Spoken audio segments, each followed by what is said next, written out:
ये ठंडी रसोई। हे भगवान, आज तो 7 बज गए। मुझे तो सब लोगों के लिए टिफिन भी पैक करना है। इतनी जल्दी इतना सारा काम कैसे करूंगी? निशा आज 7 बजे सोकर उठी है।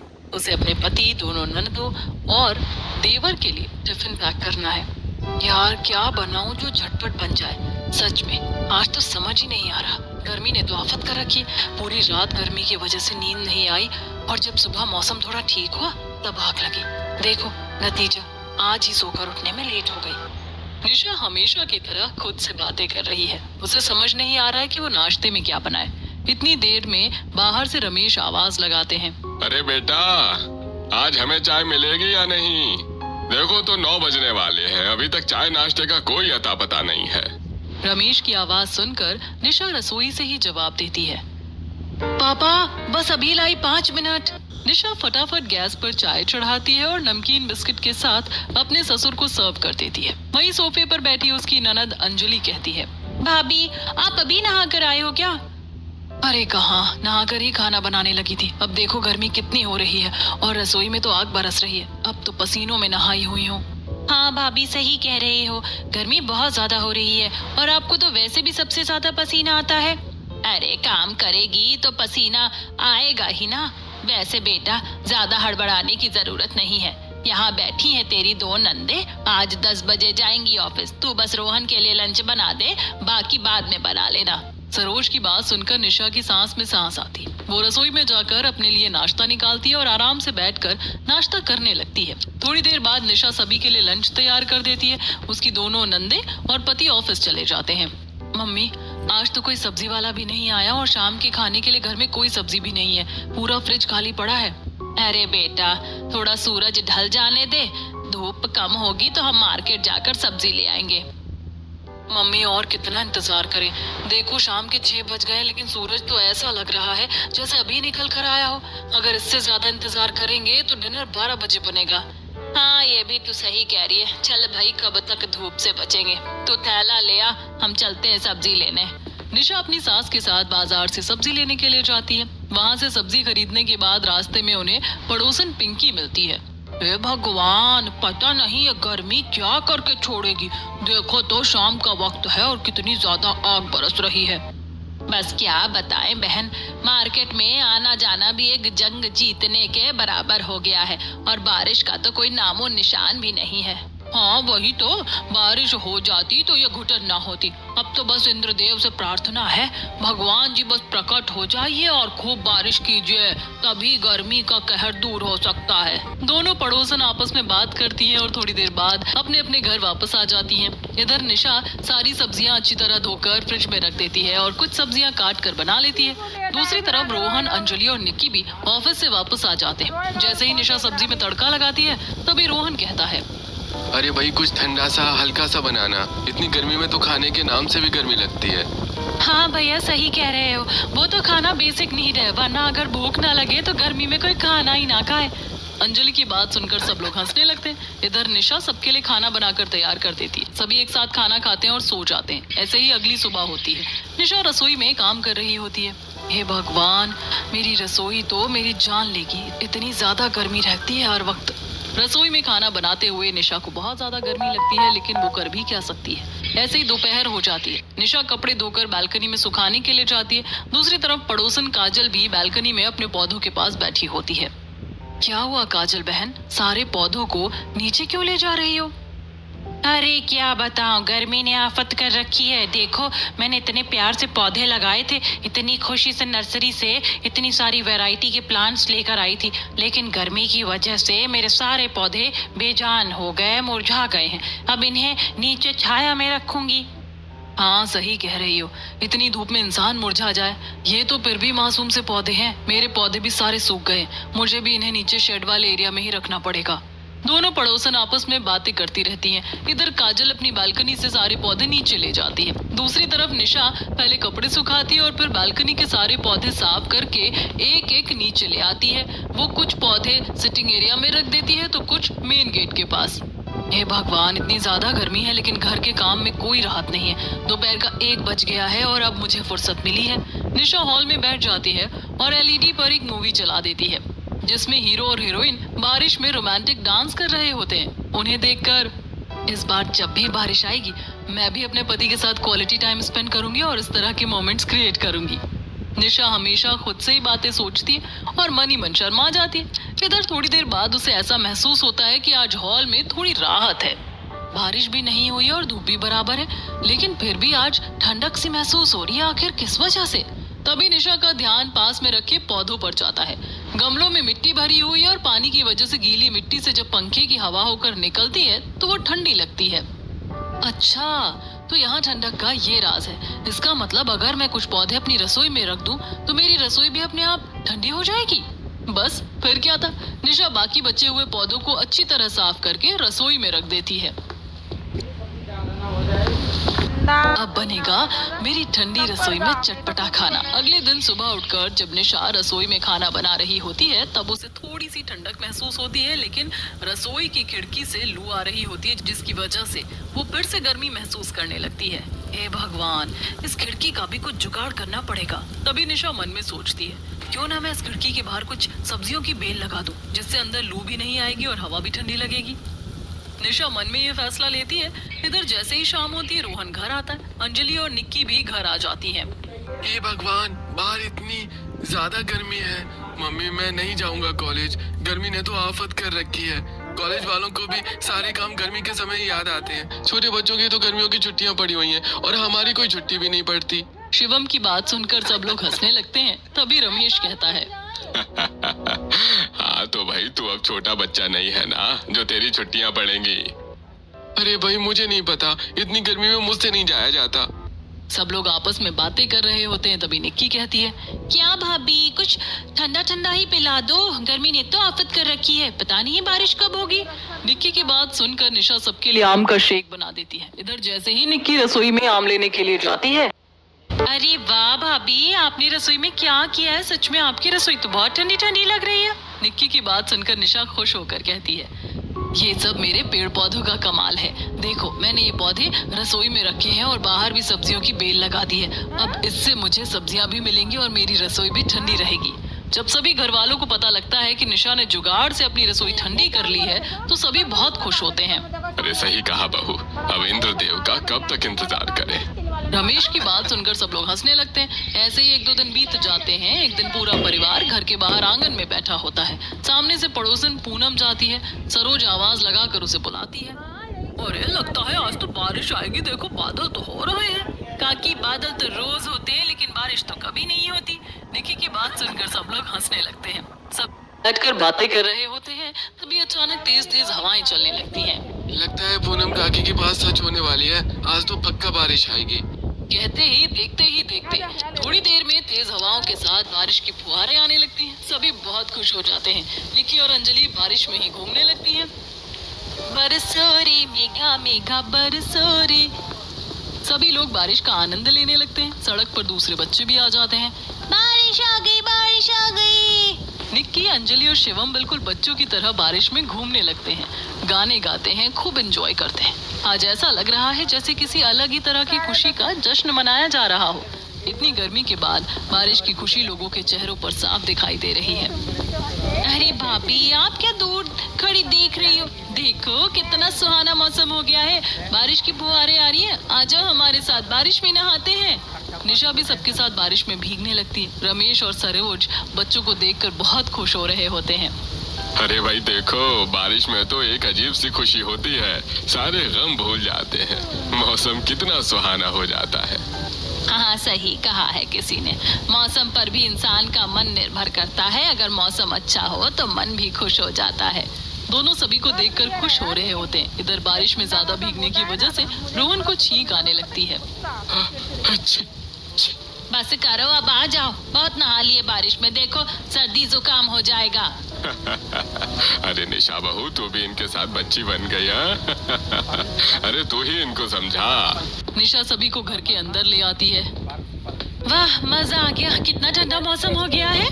भाभी, ऐसे मौसम में तो कुछ चटपटा खाने का मन करता है, तो कुछ हो जाए तीखा सा तड़के वाला। अरे हाँ भाई, तूने तो मेरे मुंह की बात छीन ली।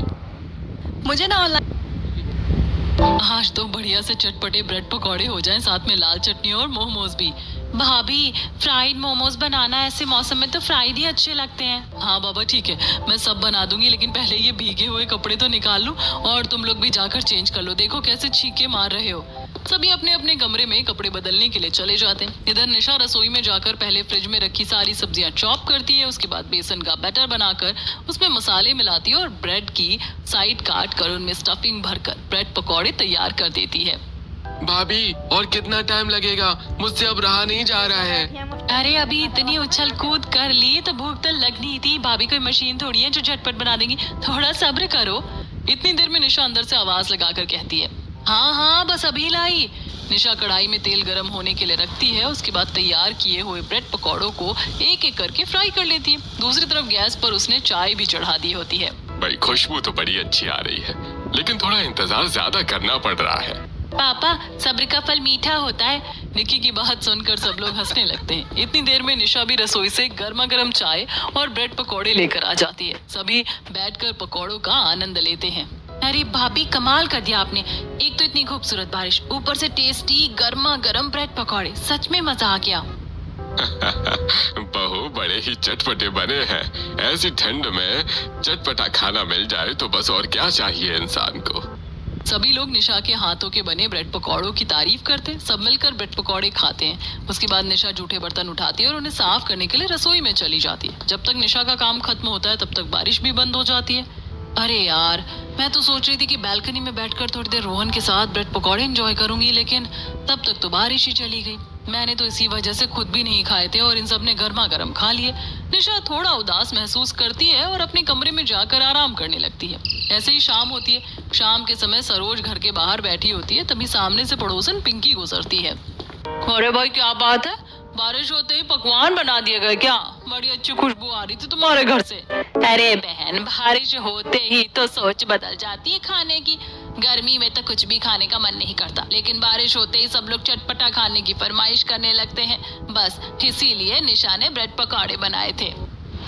हाँ, ये तो तुम सही कह रही हो। बारिश के मौसम में तो कुछ भी बना लो, वही टेस्टी लगता है। गर्मी में तो खाना भी अजीब लगता है। पिंकी थोड़ी देर सरोज के पास बैठती है, उसके बाद वहाँ से चली जाती है। ऐसे ही 1-2 दिन बीत जाते हैं। एक दिन सभी लोग सिटिंग एरिया में बैठे होते हैं, तभी शिवम कहता है, अंजलि दीदी, आज आपकी सैलरी आई है ना, तो क्यों ना आज शॉपिंग और पार्टी हो जाए? हाँ, शॉपिंग और पार्टी तो मैं दे दूंगी, लेकिन एक शर्त है। हाँ बताओ, कैसी शर्त? आपकी शर्त मंजूर होगी। शिवम की बात सुनकर निक्की हंसने लगती है। तभी अंजलि कहती है, देखो बाहर इतनी गर्मी हो रही है, गर्मी में किसी भी चीज का मजा नहीं आता। अगर शाम तक बारिश हो जाए तो आज मेरी तरफ से शॉपिंग भी कर लेना और पार्टी भी। अरे यार, ये तो गलत काम कर दिया दीदी आपने। मतलब अब मैं इंद्र दादा को कैसे मनाऊं कि प्रकट हो जाओ? वो तुम्हारी प्रॉब्लम है। अब तुम सोचो कि इंद्र दादा को कैसे प्रकट करना है।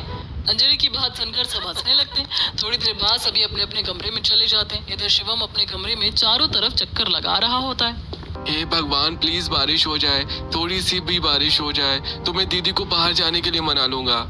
शिवम घर में सबसे छोटा है, इसलिए उसकी हरकतें भी बिल्कुल बच्चों जैसी हैं। जैसे ही शाम होती है, शिवम अपने कमरे में आराम कर रहा होता है। अचानक खिड़कियों के खुलने बंद होने की आवाज आती है, जिसकी वजह से उसकी नींद खुल जाती है। उठकर देखता है कि बाहर बहुत तेज हवा चल रही है। अरे वाह, तेज हवा चल रही है, वो भी ठंडी ठंडी। इसका मतलब बारिश भी आएगी। शिवम फटाफट अपने कमरे की खिड़की दरवाजे बंद करता है और सीधा अंजलि के कमरे में चला जाता है। अंजलि दीदी, बाहर देखो, आकर बारिश होने वाली है। इससे पहले कि बारिश बहुत तेज हो जाए, हम बाहर शॉपिंग करने के लिए चलते हैं। हे भगवान, आपको भी अभी बारिश करनी थी। मैंने कौन सी मुसीबत मोल ले ली इस लड़के को प्रॉमिस करके। ये तो मेरी सारी सैलरी आज ही खत्म करवा देगा। अंजलि की बात सुनकर रमेश और सरोज भी वहाँ आ जाते हैं। भाई, प्रॉमिस करने से पहले सोच लेना चाहिए कि तुम किस इंसान से पंगा ले रही हो। हाँ हाँ, बिल्कुल तुम्हारे पापा सही कह रहे हैं। मम्मी पापा, आप दीदी का मन बदलवाओ, मुझे शॉपिंग करने जाना है, पार्टी करनी है बस। शिवम की बात सुनकर सब लोग हंसने लगते हैं। चलो ठीक है भाई, कर लेना शॉपिंग और पार्टी। चलो तैयार हो जाओ, चलते हैं बाहर। अरे पहली बार किसी के पैसों पर बारिश में शॉपिंग और पार्टी करने का मजा आएगा। आज तो मैं भी अपनी सारी जरूरत की चीजें खरीद लूंगा। हाँ हाँ जरूर, अगले महीने तक की सैलरी भी एडवांस में खर्च करा देना मेरी। शिवम और रोहन मिलकर अंजलि को चढ़ाते हैं। इसके बाद सभी लोग तैयार होकर शॉपिंग करने के लिए निकल जाते हैं। दीदी, आपने कहा था ना कि जब आपकी अगली सैलरी आएगी तो मुझे सारा की पैंट दिलाओगे। देखो मैंने ये वाली पसंद की है, इसकी पेमेंट कर देना। और मैंने ये जॉर्डन के शूज पसंद किए हैं, इनकी पेमेंट कर देना। भाई मैं तुम्हारा ज्यादा खर्च नहीं करूंगा, मैंने तो बस ये रे-बैन का चश्मा लिया है। इन सब की बातें सुनकर अंजलि माथे पर हाथ मारती है। हे भगवान, मुझे तो विश्वास ही नहीं हो रहा कि मेरे भाई बहन हैं।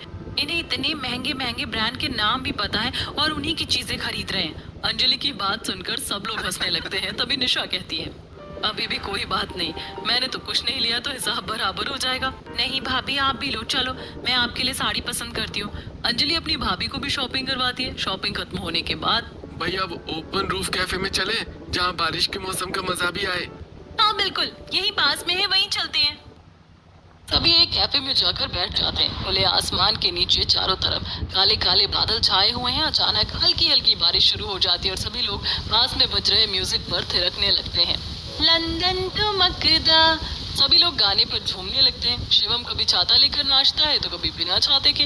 बारिश में तो बड़े भी बच्चे बन जाते, इन्हें देखो कैसे अपना बचपन याद कर रहे हैं। अरे हाँ, जब छोटे थे तब भी हम लोगों को ऐसे ही परेशान करते थे। तभी निशा की नजर एक कपल पर पड़ती है जो बारिश के मौसम का आनंद ले रहा होता है। दोनों साथ में डांस कर रहे होते हैं और एक दूसरे को खाना भी खिला रहे होते हैं। उन्हें देखकर निशा सोचने लगती है, काश मैं भी रोहन के साथ आई होती तो मैं भी अपने पति के साथ ऐसे एंजॉय करती। थोड़ी देर बाद सभी लोग खाना खाकर वापस घर आ जाते हैं। निशा, तुम्हें क्या हुआ? तुम तो आज बहुत थकी थकी लग रही हो।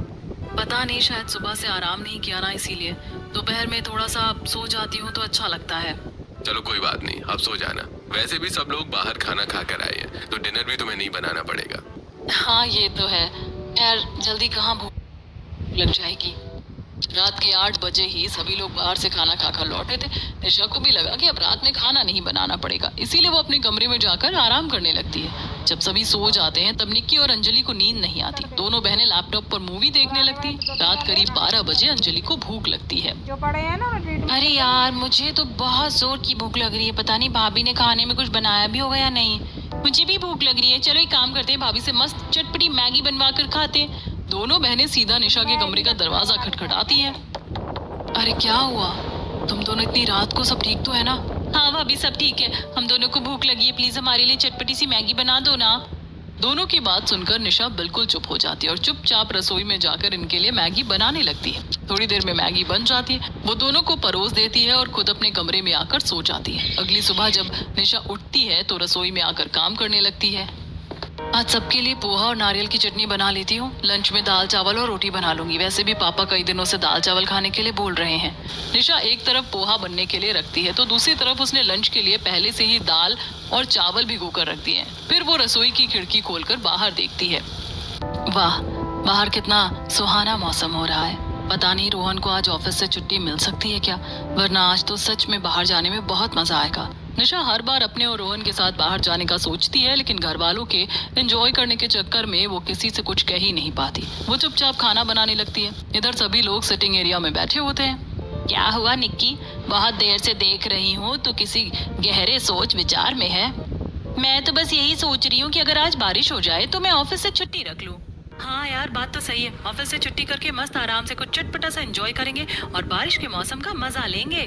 अरे तुम दोनों बहनों ने जब प्लान बना ही लिया है तो अब इंद्रदेव भी गुड न्यूज ही दे देंगे। देखना, थोड़ी देर में ही बारिश होने लगेगी। रमेश ये कह रहे होते हैं कि अचानक बाहर तेज बारिश शुरू हो जाती है। लो पापा, कितनी देर से बादल गरज रहे थे और आपके कहते ही बारिश शुरू हो गई। अब तो मस्त माहौल बनेगा। ऑफिस जाना कैंसिल और आज घर पर बनेगी चटपटी चीजें। सभी लोग बैठकर आपस में बातें कर रहे होते हैं। इतनी देर में निशा सबके लिए चाय और नाश्ता लेकर आ जाती है। अरे बहू, तुमने तो नाश्ता बना भी दिया। ये लोग तो कुछ और ही प्लान कर रहे थे। ये क्या भाभी, बाहर इतनी अच्छी बारिश हो रही है और इस मौसम में भी आप हमें ये पोहा और नारियल की चटनी खिला रही हो। भाभी, आपने ये क्यों बनाया?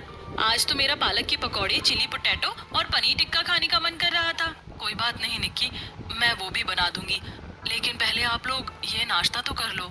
फिर क्या फायदा भाभी, आज हमने बारिश की वजह से ऑफिस से छुट्टी रखी है। बारिश तो हमारा इंतजार थोड़ी करेगी। अरे जब इन दोनों का इतना मन कर रहा है तो निशा तुम बना दो ना।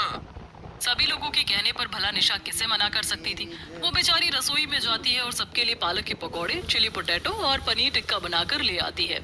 पता नहीं क्या हो गया इन लोगों को, इतना सारा पोहा और नारियल की चटनी मैंने बनाई थी, अब ये सब व्यर्थ जाएगा। निशा ने पहले से ही इतना समय लगाकर नाश्ता बनाया था और फिर दोबारा सब बनाने में उसे 12 बज जाते हैं। सभी लोग बैठकर खाना खाते हैं, लेकिन उसे अब लंच की भी चिंता होने लगती है क्योंकि थोड़ी देर में इन्हें फिर भूख लग जाएगी। निशा तुम क्यों खड़ी हो? तुम भी हमारे साथ पकौड़े का आनंद लो। भाभी बाहर इतना अच्छा मौसम ठंडा ठंडा हो रहा है, लेकिन आपको तो अभी भी पसीने आ रहे हैं, जबकि आपकी रसोई तो ठंडी है। ठंडी सही, लेकिन कब तक साथ देगी? जब इतनी देर तक गैस के सामने खड़ी रहूंगी तो पसीने तो आएंगे ही। आज निशा के चेहरे पर परेशानी और गुस्सा साफ दिखाई दे रहा है, लेकिन घर वाले उस पर ध्यान देने के बजाय पकौड़ों का आनंद लेने में लगे रहते हैं। ऐसे ही 1-2 दिन बीत जाते हैं। एक दिन निशा छत पर कपड़े सुखा रही होती है और आज बहुत अच्छा मौसम होता है। बरसात के दिन आए, मुलाकात के दिन आए। निशा गाना गाते हुए कपड़े सुखा रही होती है, तभी ऑफिस से आता हुआ रोहन दिखाई देता है। अरे वाह, आज तो ये इतनी जल्दी आ गए। मैं तो इन्हीं को याद कर रही थी। आज तो मतलब हम दोनों मस्त बाहर जाकर एंजॉय करेंगे। निशा फटाफट नीचे उतर कर आती है। आपको पता है, इस बारिश के मौसम में मैं आपको सबसे ज्यादा याद करती हूँ, लेकिन जब आप ऑफिस के काम में बिजी होते हो तो मैं कुछ कह नहीं पाती। देखो, आज तो भगवान भी चाहते कि हम दोनों साथ में रहें। यार, मेरा कहीं जाने का मन नहीं है। लेकिन मुझे आपके साथ एंजॉय करना है। बाहर जाकर कुछ चटपटा सा खाना है। तुम घर पर ही कुछ अच्छा सा बना लो ना, सब लोग साथ में खा लेंगे। रोहन और निशा बात ही कर रहे होते हैं कि तभी सरोज आवाज लगाती है। अरे बहू देख, बाहर बारिश आ रही है। पता नहीं पड़ोसियों के घर से इतनी अच्छी खाने की खुशबू आ रही है कि मुझे भी भूख लग गई। चल, फ्रिज में पनीर रखा है, सबके लिए पनीर के पराठे और चाय बना दे। निशा अपनी सास की बात को अनसुना कर देती है। तभी सरोज कमरे में आती है। अरे बहू, कब से आवाज लगा रही हूँ, तुझे सुनाई नहीं दे रहा क्या? आज डिनर में कुछ नहीं बनाना क्या? सब लोग पनीर के पराठों की फरमाइश कर रहे हैं। मम्मी, सुबह से मेरे सिर में बहुत दर्द है। मुझसे तो रसोई में खड़ा भी नहीं हुआ जा रहा। बहुत कमजोरी सी महसूस हो रही है। आप प्लीज दीदी को बोल दो ना, मैं आज खाना नहीं बना पाऊंगी।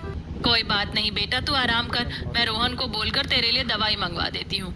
ये कहकर सरोज वहाँ से चली जाती है। ये बस अपनी फरमाइशें करते रहते हैं और निशा के मन की बात पूछना ही भूल जाते हैं। इसी वजह से आज निशा को बीमारी का झूठा बहाना लेना पड़ा। इधर सरोज खुद रसोई में चली जाती है। निक्की और अंजलि तो अभी ऑफिस से आएंगी। अगर उनके भरोसे बैठूंगी कि वो डिनर बनाएंगी तो हम लोगों को भूखा ही रहना पड़ेगा। एक काम करती हूँ, पनीर के पराठे, मिक्स वेज और मलाई चाप बना लेती हूँ। बारिश के मौसम में बहुत टेस्टी लगेंगे। ये सोचकर सरोज फिर से सारी सब्जियां निकालती है और उन्हें अच्छी तरह चॉप करती है। उसके बाद पनीर को हाथों से मैश करके उसमें नमक, मिर्च और मसाले मिलाती है। फिर आटे को डो लगाकर एक एक लोई तोड़ती है। उसमें पनीर की स्टफिंग भरकर पराठे बनाने लगती है। जैसे ही पराठों की खुशबू शिवम के कमरे तक पहुंचती है, वो तुरंत उठकर रसोई में आ जाता है। अरे मम्मी, आज आप रसोई में क्या कर रही हो? भाभी कहाँ है? बेटा, उसकी तबीयत ठीक नहीं है तो मैंने सोचा मैं ही तुम सबकी फरमाइश पूरी कर देती हूँ। मम्मी, खुशबू तो बहुत अच्छी आ रही है, मुझसे तो अब रहा नहीं जा रहा है। फटाफट पराठे लेकर आ जाओ। सरोज पहले पराठे, सब्जी और मलाई चाप बनाती है। उसके बाद सभी को परोस देती है। तब तक निक्की और अंजलि भी ऑफिस से आ जाती हैं। वाह मम्मी, आपने तो कमाल कर दिया। सच में खाकर मजा आ गया। मम्मी, मैं तो सोच रही थी कि जब से भाभी आई हैं तभी से वही खाना बनाती है। आप तो शायद खाना बनाना ही भूल गई होंगी, लेकिन आपने तो लाजवाब खाना बनाया है। मन कर रहा है आपके हाथ चूम लूं। सभी लोग सरोज के हाथ के खाने की खूब तारीफ करते हैं। इधर रोहन भी निशा को कमरे से डाइनिंग टेबल तक ले आता है। निशा भी गर्मा गर्म पराठे और सब्जी का आनंद लेती है। चलो, बहाना बनाने का कुछ तो फायदा हुआ, वरना मेरी किस्मत में कहाँ था ये गर्मा गर्म पराठे, वो भी बैठे बिठाए मिलना। इस तरह सभी लोग खाना खा लेते हैं, लेकिन सरोज कुछ नहीं खाती। अरे भाई, तुम ही तो कह रही थी पनीर के पराठे बना दो, ये कर दो, वो कर दो। अब तुम क्यों नहीं खा रही हो? पता नहीं, अब मन नहीं कर रहा। शायद खाना बनाते बनाते ही मेरी भूख मिट गई। खाना खाने के बाद भी निशा ऐसा दिखाती है कि वो बहुत बीमार है। इधर सरोज को ही सारे जूठे बर्तन साफ करने पड़ते हैं। शाम तक वो बहुत थक जाती है। बिस्तर पर लेटते ही उन्हें नींद आ जाती है। अगली सुबह होती है। जैसे ही अंजलि अपने कमरे का पर्दा हटाती है, अरे वाह, आज तो इंद्रदेव बहुत मेहरबान है। इतना खूबसूरत मौसम, मतलब आज भी कुछ चटपटा खाने का प्लान बन कर रहेगा। अंजलि निक्की को भी उठा देती है। थोड़ी देर में दोनों बहनें नहा धोकर बाहर आती हैं। भाभी, आज खाने में क्या है? मैं तो कहती हूँ आज आपके हाथ के स्पेशल दम आलू और लच्छा पराठा हो जाए। निक्की निशा को आवाज लगाते हुए उसके कमरे तक आती है, लेकिन उसे निशा की तरफ से कोई जवाब नहीं मिलता। अरे भाभी कहाँ है? 9 बज रहे हैं, अभी तक सो रही हैं क्या? अरे नहीं बेटा, सो नहीं रही, उसकी तबीयत ठीक नहीं है। अंजलि तुरंत पूछती है। क्या हुआ भाभी को? रात उन्हें सिर दर्द था क्या? अभी तक ठीक नहीं हुआ? बेटा उसके पेट में दर्द है, लगता है मेरी बहू को किसी की नजर लग गई। सरोज की बात सुनकर दोनों बहनें निशा के कमरे में उसका हाल चाल पूछने के लिए जाती हैं। भाभी आप एक बार डॉक्टर के पास चली जाओ, ऐसे रोज रोज तबीयत खराब हो रही है आपकी, टेस्ट भी करवा लेना। हाँ, और अपने खाने पीने का भी ध्यान रखो, कहीं आपको ठंड तो नहीं लग गई।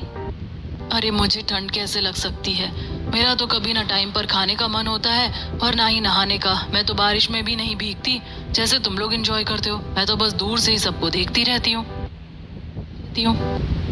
निशा का जवाब सुनकर दोनों बहनों को थोड़ा अजीब लगता है, लेकिन वे कुछ नहीं कहती। हालचाल पूछने के बाद दोनों बाहर आ जाती हैं। तो मम्मी फिर आज खाने में हमें कुछ मिलेगा नहीं क्या? अरे बेटा आज तो संडे है, तुम दोनों बहनें मिलकर कुछ बना लो। देखो मेरे तो पैरों में बहुत दर्द हो रहा है। हाँ मम्मी, आपने कल खड़े खड़े इतना सारा काम किया रसोई में, तो दर्द तो होना ही था। अच्छा अगर ऐसी बात है तो आप रहने दो, आज खाना हम दोनों बहनें बना लेंगी। बताओ आज आप लोगों को क्या क्या खाना है? अरे भाई मेरा तो बहुत चटपटी पंजाबी तड़के वाली दाल खाने का मन कर रहा है, उसके साथ चावल हो जाए तो बड़ा मजा आ जाएगा। अरे दीदी मैं नहीं खाऊंगा दाल चावल, मेरे लिए तो लौकी के कोफ्ते बना दो और कुछ कोफ्ते निकाल भी देना जिन्हें मैं स्नैक्स की तरह से खाऊंगा। हाँ ठीक है, नोटेड। रोहन भैया आप बताओ आप क्या खाओगे? अरे तुम इतना सब अकेले कैसे बनाओगे? जो भी बना रही हो मैं वही खा लूंगा। नहीं भैया ऐसे नहीं, कोई पर्सनालिटी नहीं चलेगी, आप भी अपनी पसंद बनाओ। आज 2 मास्टर शेफ खाना बनाएंगी। अच्छा भाई अगर ऐसी बात है तो मेरे लिए शाही पनीर बना देना, साथ में लच्छा वाला पराठा, और हाँ रायता जरूर बनाना, घर में रायते के बिना खाने का मजा ही नहीं आता। दोनों बहनें सबकी फरमाइश लेकर रसोई में जाती हैं और खाना बनाना शुरू करती हैं। थोड़ी देर में उन्हें बहुत ज्यादा गर्मी लगने लगती है। यार कितना मुश्किल काम है खाना बनाना, देखो बाहर बारिश का कितना सुहाना मौसम है और हमारी रसोई तो वैसे भी पौधों की वजह से ठंडी है, लेकिन फिर भी कितनी गर्मी लग रही है। लगातार गैस के सामने खड़ी रहेंगे तो गर्मी तो लगेगी ही ना बहन। पता नहीं भाभी ये सब इतना कैसे कर लेती है। दोनों बहनें ऐसे ही बातें करते हुए खाना बनाने लगती हैं। तभी निक्की मैंने दाल में बेसिक मसाले डालकर उसे कुकर में चढ़ा दिया है, इसमें 3 सीटी आने पर गैस बंद कर देना। तब तक मैं रायते के लिए बूंदी भिगो देती हूँ और तुम लौकी कद्दूकस कर दो, उसके बाद उसे बेसन में मिलाकर कोफ्ते तल देंगे। दोनों बहन एक के बाद एक खाना बना रही होती हैं। तभी अंजलि को थोड़ा समय मिलता है, वो अपना फोन निकालकर इंस्टाग्राम चलाने लगती है। अचानक उसके सामने पड़ोसन की बहू की पोस्ट आती है। अरे ये देखो दीपिका भाभी भैया के साथ मसूरी घूमने गई हैं। हाँ यार साथ में कितने प्यारे लग रहे हैं, कितना अच्छा क्वालिटी टाइम स्पेंड कर रहे हैं। पड़ोसन की बहू की घूमने की तस्वीरें देखकर दोनों बहनों को अच्छा लगता है। तभी अचानक निक्की सोच में पड़ जाती है। यार हमने कभी भाभी के बारे में नहीं सोचा, वो हमेशा घर पर रहकर हमारे बारे में इतना सोचती हैं, हम जो कहते हैं वही कर देती हैं, लेकिन हमने उन्हें कभी कहीं बाहर जाने का मौका ही नहीं दिया।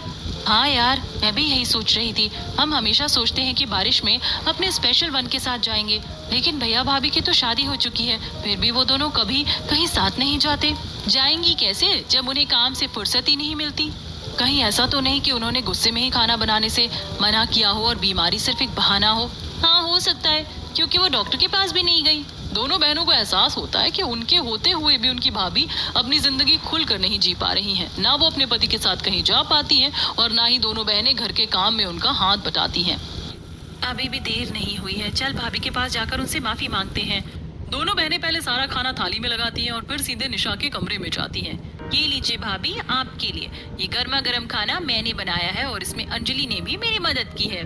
अरे मुझे पता है कि तुम दोनों ने खाना बनाया है। तो आप टेस्ट करके बताइए कैसा बना है। निशा खाना चखती है। बहुत अच्छा बनाया है, देखना आपके ससुराल वाले बहुत खुशकिस्मत होंगे जिन्हें आप दोनों जैसी बहू मिलेगी। निशा की बात सुनकर दोनों बहनों की आंखें भर आती हैं। भाभी हमें माफ कर दो, हमने कभी आपके बारे में नहीं सोचा। हाँ भाभी खुशकिस्मत तो हम हैं जिन्हें आपकी जैसी भाभी मिली, जो हमारे कहने पर रात को भी उठकर हमारे लिए खाना बनाती है। लेकिन हम पता नहीं कब इतने स्वार्थी हो गए कि ये भूल गए कि आपका भी मन करता होगा बाहर जाने का, बारिश में एंजॉय करने का, मगर आप तो इस घर के कामों में ही उलझ कर रह जाती हैं। दोनों बहनों को पछताते हुए देखकर निशा को भी बुरा लगता है। आई प्रॉमिस भाभी, आगे से हम आपका पूरा ध्यान रखेंगे और घर के काम में भी आपका हाथ बटाएंगे। निशा दोनों को माफ कर देती है। तभी सरोज भी वहां आ जाती है और सभी लोग एक साथ बैठकर खाना खाते हैं। इसके बाद पूरे परिवार में फिर से खुशी का माहौल बन जाता है और सभी मिलजुल कर साथ में खुशी से रहने लगते हैं।